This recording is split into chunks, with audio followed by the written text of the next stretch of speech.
नमस्कार।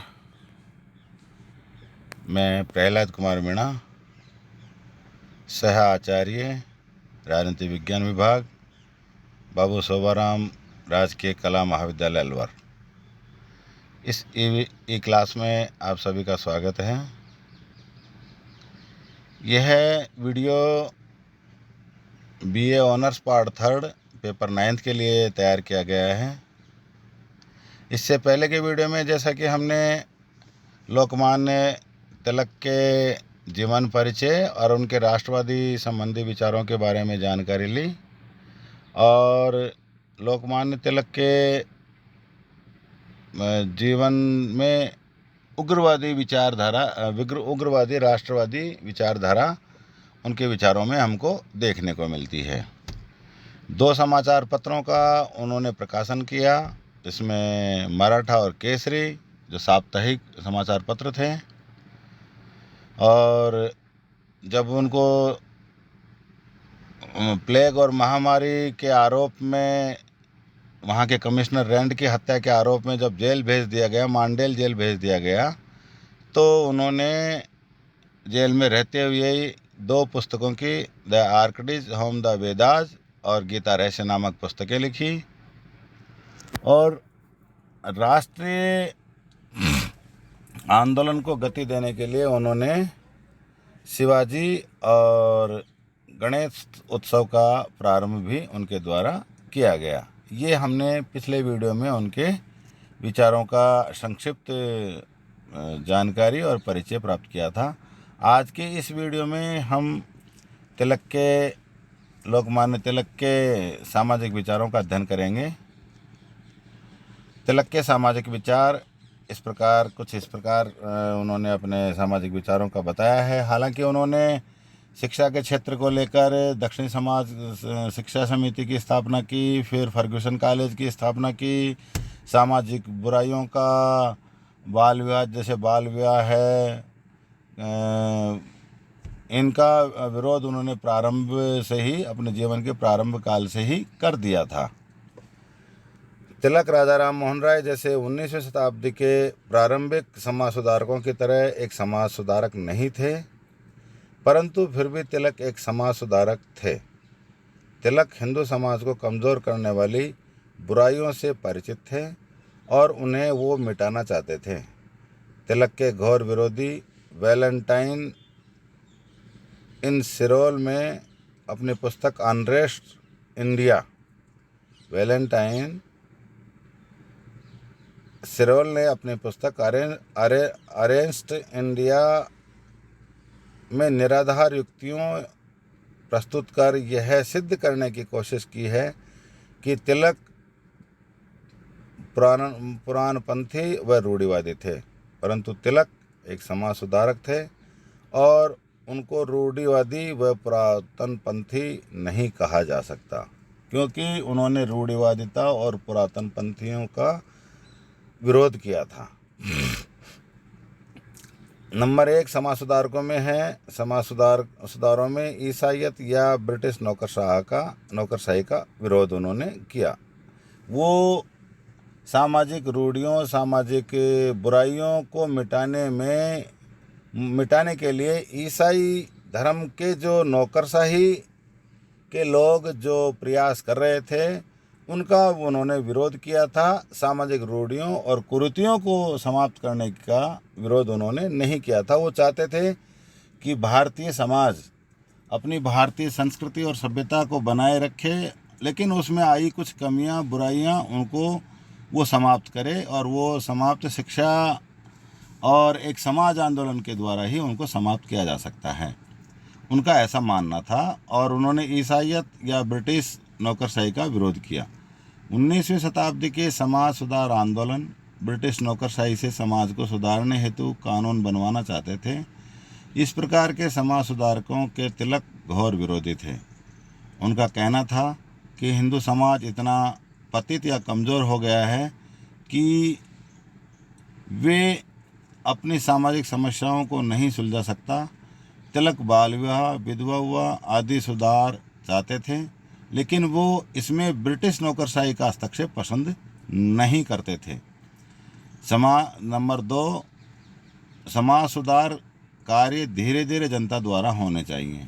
उनका मानना था कि ब्रिटिश या ईसाईयत सरकार या कानून के द्वारा समाज सुधार के कार्य नहीं हो, समाज सुधार के कार्य धीरे धीरे स्वयं जनता द्वारा होने चाहिए, ताकि वो स्थायी रूप से उनके मन में, उनके मस्तिष्क में जो बुराइयां, रूढ़ियां हैं, वो भारतीय समाज की परंपराओं को ध्यान में रखते हुए, भारतीय संस्कृति को ध्यान में रखते हुए उनको समाप्त करें। तिलक का विचार था कि समाज सुधार धीरे धीरे व्यक्तियों की भावनाओं से में परिवर्तन करने पर ही संभव है। समाज सुधार कानून द्वारा थोपे नहीं जा सकते। यह कार्य तो शिक्षा की प्रक्रिया के आधार पर ही धीरे धीरे संभव है। दूसरा जो उनका समाज सुधार का कार्य जो उनके विचारों में था, वो था कि समाज सुधार कार्य धीरे धीरे जनता द्वारा होने चाहिए। उसमें किसी ब्रिटिश सरकार या ईसाईयत धर्म का कोई हस्तक्षेप उसमें नहीं होना चाहिए। तीसरा, समाज सुधार की तुलना में राजनीतिक स्वाधीनता को प्रमुखता उन्होंने दी। समाज सुधार की तुलना में राजनीति स्वाधीनता को प्रमुखता उनके विचारों में थी। तिलक विदेशी सत्ता को सभी बुराइयों के लिए जिम्मेदार मानते थे। तिलक का सामाजिक बुराइयों या राजनीतिक कानूनों के द्वारा मानवीय अत्याचारों या शोषण की जितनी भी प्रवृत्तियां थी, उनका कारण वो केवल विदेशी सत्ता को मानते थे और वो उनके लिए विदेशी सत्ता को जिम्मेदार ठहराते थे। उनका विश्वास था कि स्वराज प्राप्त हो जाने से सामाजिक समस्याएं अपने आप समाप्त हो जाएंगी। वो पहले राजनीतिक सत्ता प्राप्त करना चाहते थे और अपनी सारी शक्ति उसे प्राप्त करने में लगा देना चाहते थे। तो ये उनका सामाजिक विचारों में तीसरा विचार था कि समाज सुधार की तुलना में राजनीतिक स्वाधीनता पहले प्राप्त की जाए, फिर धीरे धीरे स्वतः ही सामाजिक सुधार अपने आप होते चले जाएंगे और उनका माध्यम शिक्षा होगी और उनको हम भारतीय संस्कृति और सभ्यता और इतिहास के आधार पर उनको हम सुधार सकते हैं। और जो इसमें बुराई आई हैं वो केवल विदेशी सत्ता, चाहे ब्रिटिश सत्ता हो, चाहे मुगलकालीन सत्ता हो, चाहे और पहले की कोई दूसरी सत्ता हो, उनके कारण ही ये सामाजिक बुराइयां या जो कमियां आई हैं वो विदेशी सत्ताओं के अधीन रहने के कारण ही आई हैं। इसलिए वो चाहते थे कि पहले राजनीतिक रूप से हम स्वतंत्र हों और उन्होंने अपना नारा भी 1905 के आंदोलन बंगाल विभाजन के बाद दिया था कि स्वराज मेरा जन्मसिद्ध अधिकार है और मैं इसको लेकर ही रहूँगा। चौथा जो सामाजिक विचार उनका था, भारत की प्राचीन संस्कृति की श्रेष्ठता में उनका दृढ़ विश्वास था। तिलक का सामाजिक दर्शन भारत की प्राचीन सभ्यता एवं संस्कृति को श्रेष्ठता एवं उसकी दार्शनिक परंपराओं और मूल्यों में विश्वास करता है। तिलक पश्चिम के अंधानुकरण के विरोधी थे। वे अन्य सुधारकों की भांति भारतीय संस्थाओं का अंग्रेजीकरण नहीं चाहते थे। तिलक का ये महत्वपूर्ण विचार था कि भारत की प्राचीन संस्कृति बहुत श्रेष्ठ और दुनिया की एकमात्र अच्छी संस्कृति मानी जाती थी और इसमें भारतीय दार्शनिक परंपराओं और मूल्यों में उनका बहुत गहरा विश्वास था। वो चाहते थे कि पश्चिम की जो विचारधाराएं हैं या उनके जो संस्कृति है उसका अंधानुकरण नहीं किया जाए, क्योंकि वो भारतीय संस्थाओं का अंग्रेजीकरण ब्रिटिश सरकार, ब्रिटिश सत्ता चाहती थी। इसलिए वो भारतीय संस्कृति में की श्रेष्ठता में उनका दृढ़ विश्वास था। पांचवा जो उनका सामाजिक विचार था वो अस्पृश्यता विरोधी या छुआछूत विरोधी था, क्योंकि तत्कालीन समाज में छुआछूत के लिए बाबा साहब अम्बेडकर, महात्मा गांधी ने जो आंदोलन किए और छुआछूत का विरोध किया, उसी प्रकार से अस्पृश्यता का विरोध लोकमान्य तिलक द्वारा भी किया गया। तिलक का सामाजिक दर्शन जाति पाति में विश्वास नहीं करता है। वह सभी भारतीयों को एक ही मातृभूमि की संतान मानता है। तिलक ने गणपति व शिवाजी उत्सवों में ऊंची नीची जाति वालों में कोई भेद नहीं किया था। यानी कि वो जो अस्पृश्यता के रूप में जो एक सामाजिक बुराई भारत में बहुत बड़े पैमाने पर आ चुकी थी, उसको मिटाने के लिए वो उन्होंने गणपति और शिवाजी जैसे उत्सवों में उनमें ऊंच नीच के आधार पर या जाति के आधार पर कोई भेदभाव नहीं करते थे और वो इसका अंत चाहते थे, क्योंकि एक बहुत बड़ी सामाजिक बुराई थी। मदिरा पान का विरोध, शराबबंदी या मदिरा पान का विरोध उनका छठा सामाजिक विचार या कार्य था। तिलक ने ब्रिटिश सरकार की आबकारी नीति की आलोचना की थी और शराब की दुकानों के सामने अहिंसक धरने दिए थे। उनका कहना था कि हिंदुओं का पतन धर्म के कारण नहीं बल्कि धर्म की पूर्ण उपेक्षा के कारण ही हुआ है। उनका मत था कि अंग्रेजों ने ही भारतीयों को मदिरा पीने की आदत डाल दी है। अगर इसको सरल शब्दों में समझा जाए तो आज भी भारतीय समाज में जो बुराइयों की या जो अपराधों की जो धारणा है उसमें मदिरा का बड़ी भूमिका है। इसलिए वो मदिरा पान का विरोध करते थे, क्योंकि भारतीय या हिंदुओं का पतन धर्म के कारण नहीं बल्कि धर्म की पूर्ण उपेक्षा के कारण हुआ है। क्योंकि हिंदू या सनातन धर्म में कहीं भी शराब के सेवन की बात नहीं की जाती है। शराब या शराब सेवन को नैतिक रूप से भी उसको स्वीकार नहीं किया गया है, क्योंकि इसके कारण ही समाज में बहुत सारी बुराइयां या कमियां उत्पन्न हो जाती हैं। समाज सुधारों के संबंध में तिलक के क्या प्रस्ताव थे, उन्होंने क्या विचार दिए? उस समय के प्रसिद्ध समाज सुधारक बैरागी मालाबारी के सामने 1890 में निम्न समाज सुधार प्रस्ताव प्रस्तुत किए थे। जो ये ऊपर जिनकी हमने चर्चा की वो तो उनके वो विचार थे जिनके बारे में उन्होंने खुलकर अपना आंदोलन चलाया और उनके लिए कार्य किया।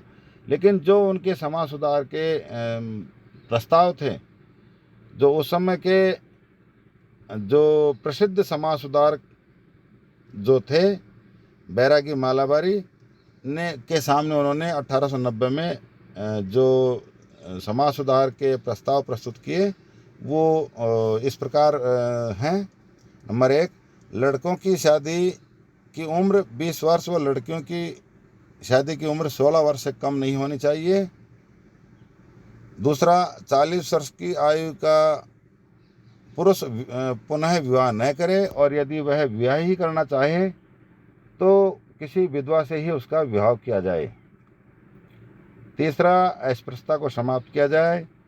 चौथा, जो उन्होंने प्रस्ताव समाज सुधार के रूप में रखा वो विधवाओं को कुरूप नहीं किया जाए, क्योंकि विधवा होने पर उसको सफ़ेद वस्त्र धारण करने पड़ते थे, समाज में उनको गंदी नज़रों से देखा जाता था, उनके केस लोचन कर दिया जाता था, यानी कि बाल काट दिए जाते थे, वो अच्छे कपड़े नहीं पहन सकती थी, अपना एक स्त्री का जो श्रृंगार का जो एक होता है वो श्रृंगार नहीं कर सकती थी। और अस्पृश्यता को समाप्त किया जाए। पांचवा जो उन्होंने अपना प्रस्ताव दिया। छठा जो प्रस्ताव था, जनता में शिक्षा का अधिकाधिक प्रसार किया जाए ताकि अंधविश्वास, रूढ़ियों इत्यादि से भारतीय समाज मुक्त हो जाए, और क्योंकि शिक्षा ही ज्ञान चक्षु जगाने का एक प्रबल और सार्थक साधन है। नंबर 7 जो उनका प्रस्ताव था, शिक्षा में धार्मिक शिक्षा को सम्मिलित किया जाए। नंबर 8, विवाह तथा अन्य उत्सवों पर मद्यपान बंद किया जाए। आज भी वर्तमान समाज में भी हम देखते हैं कि शादी या उत्सवों में भारतीय समाज द्वारा जो शराब या मद्यपान का सेवन किया जाता है, उसी प्रकार पहले भी इस प्रकार के उत्सवों में या शादी समारोह में शराब और मद्यपान किया जाता था। उसका उन्होंने विरोध करने का प्रस्ताव दिया था। और नंबर 9, प्रत्येक समाज सुधारक अपनी मासिक आय का 1/10वां भाग सार्वजनिक कार्य में खर्च करे, ताकि कुछ समाज में नैतिक और सामाजिक मूल्यों की स्थापना हो सके और उनका अनुसरण भारतीय समाज के दूसरे लोगों द्वारा भी किया जाए। इस प्रकार से ये लोकमान्य तिलक के सामाजिक विचार इस वीडियो के माध्यम से आपके साथ शेयर हुए। सारांश में कहा जा सकता है कि तिलक न तो समाज सुधार के विरोधी थे, न पुरातन पंथी थे, वे उदार परंपरावादी थे। कुल मिला के उनके विचारों में भारतीय सभ्यता और संस्कृति या हिंदुओं के जो हिंदू समाज में जो रूढ़ियाँ या परंपराएं जो गलत हो गई थी या बुराइयां थी, उनको हटाने के लिए वो किसी दूसरी सत्ता को ही उसका कारण मानते थे। विदेशी सत्ताओं को ही भारतीय समाज में बुराई लाने का कारण उनके दिमाग में था और वो चाहते थे कि समाज सुधारों से पहले राजनीतिक स्वतंत्रता प्राप्त हो जाए और राजनीतिक स्वतंत्रता प्राप्ति के बाद स्वतः ही सामाजिक सुधार राजनीतिक व्यवस्था स्वयं की होने के पश्चात अपने आप होते रहेंगे। इस प्रकार से ये लोकमान्य बाल गंगाधर तिलक के सामाजिक विचारों का अध्ययन हमने इस वीडियो के माध्यम से किया। इस वीडियो में आज इतना ही। अगले वीडियो में हम तिलक के दूसरे विचारों के बारे में चर्चा करेंगे। तब तक के लिए धन्यवाद। घर में रहें, सुरक्षित रहें, अति आवश्यक होने पर ही घर से बाहर निकलें और मास्क का प्रयोग अवश्य करें। धन्यवाद।